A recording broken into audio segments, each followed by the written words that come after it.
اور مصر میں جس شخص نے اس کو خریدا اس نے اپنی بیوی سے جس کا نام زلیخا تھا کہا کہ اس کو عزت و اکرام سے رکھو، عجب نہیں کہ یہ ہمیں فائدہ دے یا ہم اسے بیٹا بنا لیں۔ اس طرح ہم نے یوسف کو سرزمین مصر میں جگہ دی، اور غرض یہ تھی کہ ہم ان کو خواب کی باتوں کی تعبیر سکھائیں، اور اللہ اپنے کام پر غالب ہے لیکن اکثر لوگ نہیں جانتے۔ اور جب وہ اپنی جوانی کو پہنچے تو ہم نے ان کو دانائی اور علم عطا کیا، اور نیکوکاروں کو ہم اسی طرح بدلہ دیا کرتے ہیں۔ اور جس عورت کے گھر میں وہ رہتے تھے اس نے ان کو اپنی طرف مائل کرنا چاہا، اور دروازے بند کر کے کہنے لگی یوسف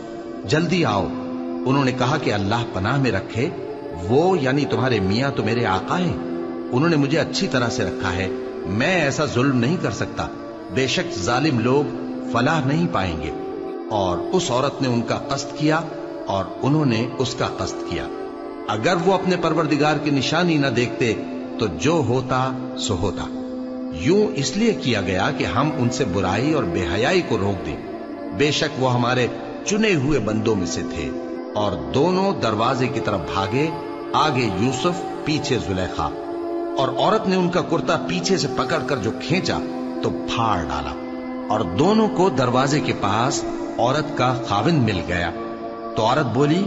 کہ جو شخص تمہاری بیوی کے ساتھ برا ارادہ کرے اس کی اس کے سوا کیا سزا ہے کہ یا تو قید کیا جائے یا اسے دکھ کا عذاب دیا جائے۔ یوسف نے کہا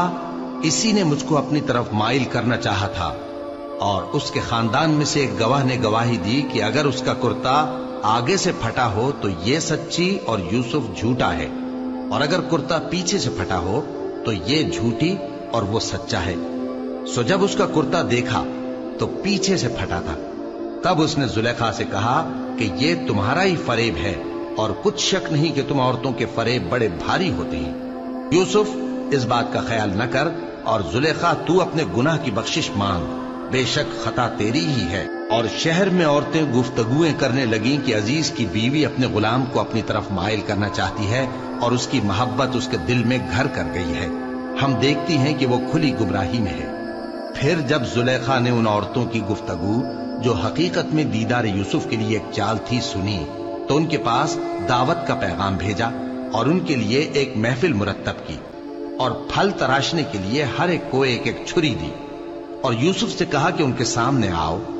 جب عورتوں نے ان کو دیکھا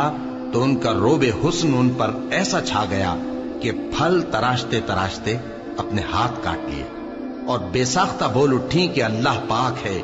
یہ آدمی نہیں، یہ تو کوئی بزرگ فرشتہ ہے۔ زلیخا نے کہا تو یہ وہی ہے جس کے بارے میں تم مجھے تانے دیتی تھیں، اور بے شک میں نے اس کو اپنی طرف مائل کرنا چاہا مگر یہ بچا رہا، اور اگر یہ وہ کام نہ کرے گا جو میں اسے کہتی ہوں تو قید کر دیا جائے گا اور ذلیل ہوگا۔ یوسف نے دعا کی کہ پروردگار جس کام کی طرف یہ مجھے بلاتی ہیں اس کی نسبت مجھے قید پسند ہے، اور اگر تو مجھ سے ان کے فریب کو نہ ہٹائے گا تو میں ان کی طرف مائل ہو جاؤں گا اور نادانوں میں سے ہو جاؤں گا۔ پس ان کے رب نے ان کی دعا قبول کر لی اور ان سے عورتوں کا داؤں ٹال دیا، بے شک وہی تو سننے والا ہے، جاننے والا ہے۔ پھر باوجود اس کے کہ وہ لوگ ان کی بے گناہی کے نشان دیکھ چکے تھے، ان کی رائے یہی ٹھہری کہ کچھ عرصے کے لیے ان کو قید ہی کر دیں۔